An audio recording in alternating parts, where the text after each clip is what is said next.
too many times I see people getting burnt out on Destiny, with the main culprit being, I'm not having fun. Time and time again, we as Destiny players get too serious with the game, trying to output the best damage numbers and only using the best meta weapons. While that can be fun, it does get tiring, and sometimes we forget this is a video game. Video games were created to have fun. So I started thinking to myself, how can I have fun? Thanks to Hansi, I found a build that brings the joy back to being a Titan. Today, we're looking at the Eternal Warrior build that emphasizes the true characteristics of being a Titan and having fun. When I think about what it means to be a Titan, I imagine running and bashing into enemies, punching everything in sight, flying into the face of danger without a care in the world. Yeah, sometimes that happens. But that's the beauty of this build. It brings back the fun. And sometimes you're gonna die, but it's gonna make a funny moment in the process. Remember, if you find this video helpful and like seeing build videos and other Destiny 2 helpful content, leave a like on the video and consider hitting that subscribe button. With that being said, let's jump right on into it. Alright, looking at the super and the abilities, we are using the Eternal Warrior exotic, so we will be using Fist of Havoc. Fist of Havoc fits with this build since we gain maximum arc weapon damage after our Fist of Havoc ends. Plus, it's more fun for ad clearing. Alright, for our first ability, I'm picking Thrusters. They have a quick cooldown and offer more movement. Plus, they go great with the armor mod Powerful Attraction, making it easier to pick up orbs around you, which is going to give you that bump in super energy that we need. For our powered melee, I'm choosing Ballistic Slam. When you're running at full speed and you're in the air, you can slam back down into the ground, and with each enemy hit, you're going to get 3% super energy back. And honestly, it just feels good slamming back down into the ground, and it brings back that fun of being a Titan. You could go with Seismic Strike, since I do know some people love shoulder bashing more, so if that's you, feel free to use it. For our grenade, I'm choosing the Pulse Grenade. I thought about changing it up, and you definitely can if you want to try something new. I, however, landed back on the Pulse Grenade, mainly for the ability to create more ionic traces that feed into our other abilities. For our aspects, the first up, I'm choosing Touch of Thunder. I thought about Juggernaut, but honestly, I'm not a huge fan of it. It definitely feels more like a PvP aspect. So I'm choosing Touch of Thunder so that our Pulse Grenades now create ionic traces and deal more damage over time. I'm also going to pair this with Knockout. This is going to make our melee attack start health regeneration. We're also going to become amplified. Not to mention, our unpowered melees count as a powered melee after critically wounding an enemy with a melee. This gives us a way to create infinite orbs to power up our super,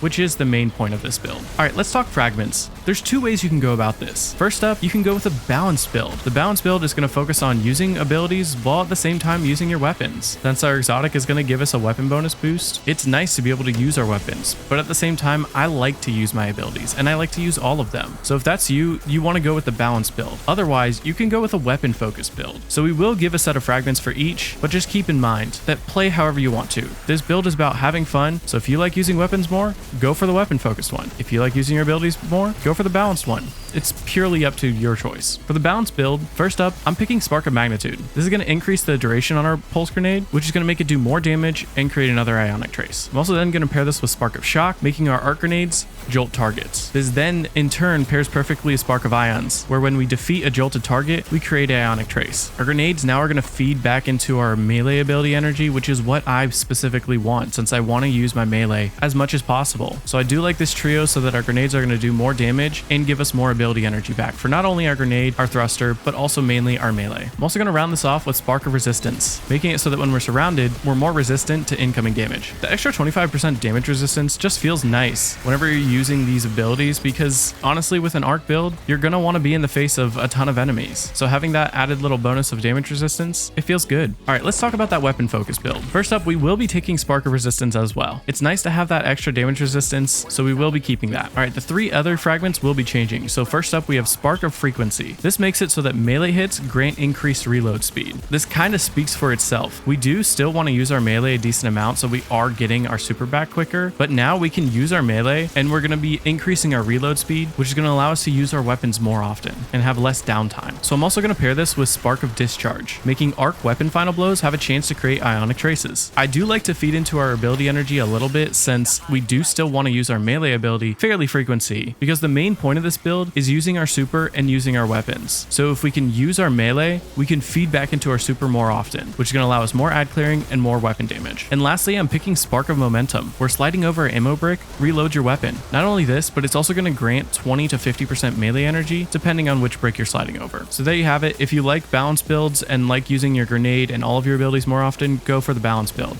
But if you like focusing mainly on your weapons and using your super, use the weapon focused fragments. Alright, let's talk mods. First up are stat mods. I'm going to be shooting for 100 resilience because as a Titan, it's not only going to give us that 30% damage resistance, but also it's going to lower our class ability, meaning we can use our thrusters more often, which our thrusters are then going to in turn give us more super energy and more ability energy. I'm also then going to shoot for more intelligence. Again, we do want to use our super as much as possible for the extra ad clear and added arc weapon damage bonus, so if we can get our intelligence up to around 70, then you should be good. Anything past that really starts to feel like diminishing returns. Every tier up to 70 gives you 20 seconds, whereas tier 8 only gives you 13. So I'm also going to shoot for about 100 discipline if you can. Ideally, we want at least 70 intellect, 80 to 90 discipline, and 40 to 50 strength. We do want to use our melee fairly often. However, our grenades can create ionic traces, so we do want to get those back more often to feed into all of our abilities. Alright, for the helmet mods. First up, I'm taking hands-on. Melee kills grant super energy, so if you have a group of thrall or small enemies like them, in theory you could punch all of them and gain a massive spike to your super energy. Again, we are going to be using our melee a decent amount, so this is just going to give us a little bit more super energy overall, which will add up over time. We're also going to pair this with Dynamo. Using our class ability near enemies is going to grant super energy. Since thrusters have a short cooldown and we want to be up close to our enemies, we should gain decent super energy from this. And finally, harmonic weapon siphon, making so when we get 2 rapid arc weapon kills, we're going to create orbs, which again is just going to pair back into more super energy. All right, for the arms. First up,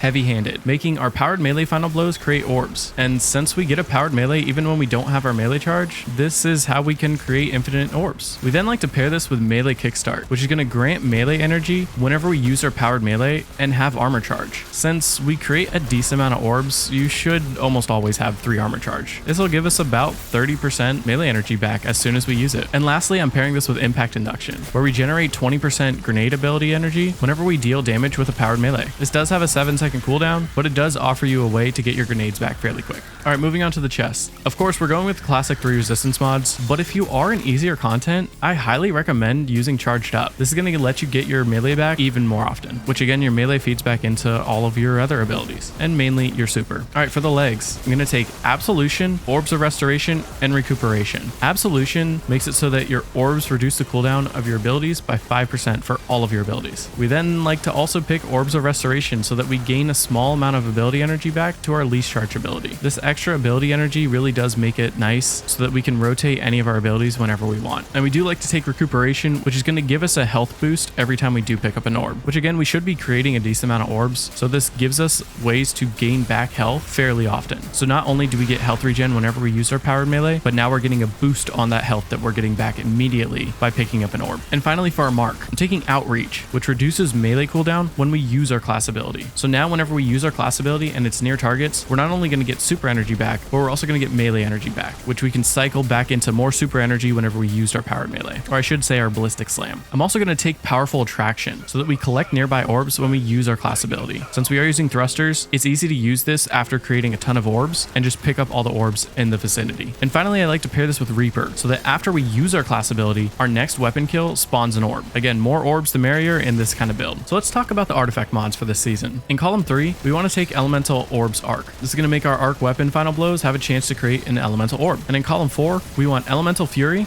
Communal Pickups, and Refreshing Pickups. This now makes it so that elemental orbs deal more damage to stun champions. When an ally uses our elemental orb, its cooldown is reduced by 5 seconds, and we get bonus arc weapon damage. Plus, when we pick up an elemental orb, we're granted more ability energy to our least charged ability. We pair this with the perks from column 5 being Monochromatic Maestro, which is going to make it so that we can use our weapons to buff our abilities and our abilities to buff our weapons. Then I'm also going to take Elemental Munitions, so when we get kills with our elemental orbs, they now have a chance to drop heavy ammo, which is perfect for machine gun based builds. Alright, let's talk weapons. Using our super is our main priority since we do get the bonus arc weapon damage. However, if we don't have our super, we can get kills to gain the stacking arc weapon buff. With that being said, for our kinetic slot, I like to take the New Pacific Epitaph, which is a GL from the Ghost of the Deep dungeon. This can roll with Demo, which is going to give us more grenade energy and make it super easy to reload. Plus, you can get something like Adrenaline Junkie, which is going to make it do more damage. It's great for ad clear. If you face tougher mini bosses or champions, Riptide is a great option since it can roll with Chill Clip, which is going to stun run pretty much every champion. All right, moving on to the energy slot. I do mainly want to take a primary. If you do want to use the Cold Heart, it does decent damage and creates ionic traces and could be good for double special loadouts. Though my top picks are as follows. Centrifuge is my #1 pick. It honestly just feels nice with arc build since you want to run around, and it's easy to get amplified. Not to mention that it creates arc explosions and blinds targets. You could also pick Oversoul Edict from Crota's End, which can roll with Demo and Sword Logic. I don't have it yet, but I know it would be good with this build. Or another option is going to be Nation of Beasts from Last Wish. It can roll with Dragonfly and either Volt Shot or Explosive Payload. Alright, for our heavy, Song of Iriut from Crota's End is my main pick. This can roll with Reconstruction and Sword Logic. Since we already get a massive 25% weapon damage bonus from our exotic, this now stacks with Sword Logic, which can get up to a 50% bonus, meaning we can get a few kills and now have an 87% weapon damage bonus, meaning we can hit for almost 16k per crit. Not only will each bullet shred, but you can have up to 150 rounds if you have a pended mag and backup mag. This thing is an ad clearing machine. You could also go with the Hothead, which still is amazing for putting out massive damage, which can roll with Demo and Explosive Light, so use that if your team is using rockets. You could also choose to go with the Thunderlord. It still puts out decent damage on bosses, but also has great ad clearing potential. So if you have the exotic slot available, why not? The beauty of this build comes from our super, so we make it so we can massively increase the amount of super energy we gain. If you fly into a group of 3 enemies and slam down killing them, you gain 9% back for the hits, 3 to 5% back for the kills. You can then turn around, use your thrusters, and gain another 3% back, and get 2 arc weapon kills to generate 2 more orbs, giving you an additional 3% back. Adding all this up, you'll get roughly 18 to 20% super energy in the matter of seconds, just from using your powered melee and then getting a few kills. Repeat this process as much as you want to get your super back in no time. I love going back to the basics of what it means to be a Titan with this build. We can run around like a madman, slamming into anything and everything, obliterating everything in the process. We can then swap to our weapons, which are going to be doing more damage from our exotic. We can spam our abilities fairly often, or if we want to simply mow down the entire field with our machine gun,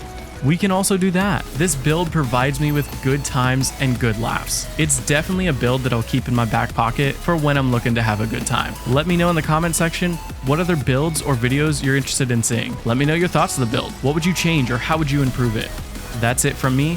Peace out.